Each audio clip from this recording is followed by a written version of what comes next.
রাধে রাধে বন্ধুরা, কেমন আছো তোমরা সবাই? আশা করি তোমরা সবাই অনেক অনেক অনেক ভালো আছো, সুস্থ আছো।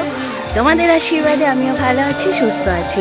আজকে 25শে ডিসেম্বর, প্রচণ্ড ঠান্ডা, প্রচণ্ড লম্বা জার্নি করে অতিরিক্ত টায়ার্ড হয়ে গেছিলাম। তারপরে এসে তো সেরকমভাবে রেস্ট করা হয়নি, এদিক ওদিক ঘুরে টুরে আজকের কাল রাত্রে এমন ঘুমিয়েছি, ঠিক একদম গিয়ে সকাল 8টা বেজে গেছে। ভেবেছিলাম মঙ্গল আরতি দর্শন করব, হয়নি, কিচ্ছু হয়নি। এখন সকাল 10টা বাজে, স্নান করে রেডি হয়ে আগে ঠাকুর দর্শন করি, তারপরে মঠের ভেতরে চা তো একদম পাওয়া যাওয়াটা it's a big crime, kind of a crime. কেউ এখানে চা খায়ও না, কিন্তু মঠের বাইরে ঠিক বাইরেই চা বিক্রি হচ্ছে। আর আমাদের মতন চা খোরদের চা না খেলে তো হবেই না। দেখো সকালবেলায় মুড়ি চপ আর এদিকে চা। তো আমরা এখন যাবো চায়ের জন্যে। দাদা 3টে চা, সব কি আদা দিয়ে? হ্যাঁ ঠিক আছে। সকালে ব্রেকফাস্ট চা আর বিস্কিট দিয়ে সারা হলো। তারপরে চললাম ইস্কন মন্দিরের দিকে।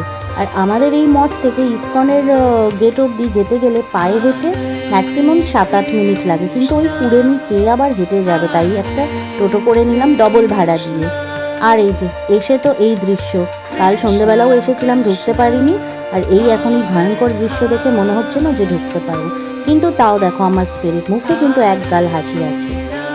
চারিদিকের ভিড় দেখে পুরো কনফিউজ, কোন দিকে যাব, রাইটে যাব না লেফটে যাব, সেই ভাবতে ভাবতে এক পাক ঘুরেই নিলাম। মিষ্টিকে বললাম কটা রিলস বানিয়ে দে, এত অতীব জঘন্য রিলসগুলো বানিয়ে দিল, সে কোথাও আর পোস্ট করার মতন নয়।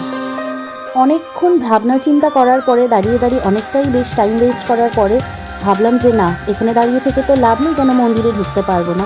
তাই জন্য ভেতর থেকেই একটা টোটো বুক করলাম, করে সোজা চলে গেলাম ইস্কনের গৌশালা। গতবারে এসেছিলাম, গৌশালাতে যেতে পারিনি, তো এবারে ভাবলাম যে যাই, গৌশালাতেই গিয়ে দর্শন করি। জানো বন্ধুরা, যবে থেকে এই ভক্তির পথে এসেছি, কৃষ্ণ বা কৃষ্ণ রিলেটেড সমস্ত জিনিসই যেন প্রচণ্ড ভালো লাগে। গরু তো আগেও দেখেছি, আমরা গ্রামের বাড়িতে যেতাম যখন, আমার দিদার বাড়িতে বা আমার জেঠুর বাড়িতেও গরু ছিল, কিন্তু কখনোই সেরকম ইন্টারেস্ট নিয়ে দেখিনি। আর এখন কৃষ্ণ ভক্তিতে আসার পরে গৌমাতার প্রতি একটা অসম্ভব ভালোবাসা জন্মেছে। জানি না কি করে, কিন্তু আপনাদেরকে আমি বলে বোঝাতে পারবো না, এই জিনিসটা কিন্তু একদম নিজের থেকেই হয়েছে। দেখলেই যে ভেতর থেকে এত মায়া মমতা লাগে, নিজের বাচ্চার প্রতি যেরকম একটা স্নেহ আমার ভেতরে লাগে না, সেরকম ঠিক গোমাতাকে দেখলেও ঠিক সেম ফিলিংটা আসে। শ্রীকৃষ্ণ যে কখন তাকে নিজের দিকে টেনে নেবে কিছুই বলা যায় না। আমাকে এমন টানান টেনেছে, আমার সমস্ত সংসারের দিকে মোহমায়া আস্তে আস্তে কেটে যাচ্ছে। আর সত্যি কথা বলতে আমি কিন্তু আমার এই লাইফের ফেজটাকে ভীষণভাবে এনজয় করছি। ভাবতে পারিনি কখনো যে আমি এরকম হয়ে যাব। ঠাকুর দেবতার প্রতি ভালোবাসা সব কিছুই ছিল, কিন্তু এখনকার যে সিচুয়েশন, এই সিচুয়েশনটা কিন্তু লাইফে ছিল না।